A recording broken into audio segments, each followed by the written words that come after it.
వానాకాలం వచ్చినా రైతుల పంట పెట్టుబడి సాయంపై ప్రభుత్వం నోరు మెదపడం లేదని బీఆర్ఎస్ నేత హరీష్ రావు అన్నారు. పంట సాగు కంటే ముందే ఎకరాకు ఇస్తామన్న 7,500 వెంటనే ఇవ్వాలని డిమాండ్ చేశారు. సిద్దిపేట జిల్లాలో ఆయిల్ ఫామ్ తొలి పంటను రైతులు తీశారు.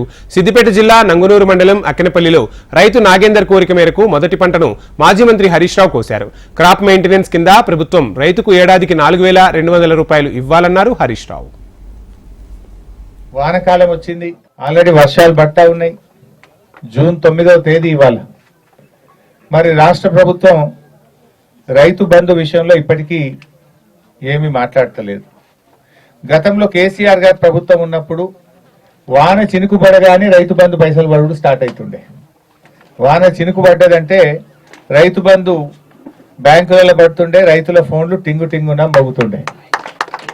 మరి ఇవాళ 9వ తారీఖు వచ్చిన ఈ ప్రభుత్వం రైతు భరోసా అన్నారు, ఎకరానికి 15,000 ఇస్తామన్నారు, ఇంకా 5,000 ఎక్కువ ఇస్తామన్నారు.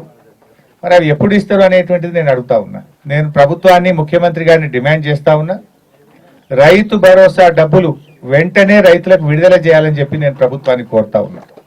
ఎందుకంటే ఇలా వర్షం పడగానే దున్నుకుంటా ఉన్నారు రైతులు విత్తనాలు కొనుక్కుంటా ఉన్నారు, రైతులు ఎరువు బస్తాలు కొనుక్కుంటా ఉన్నారు.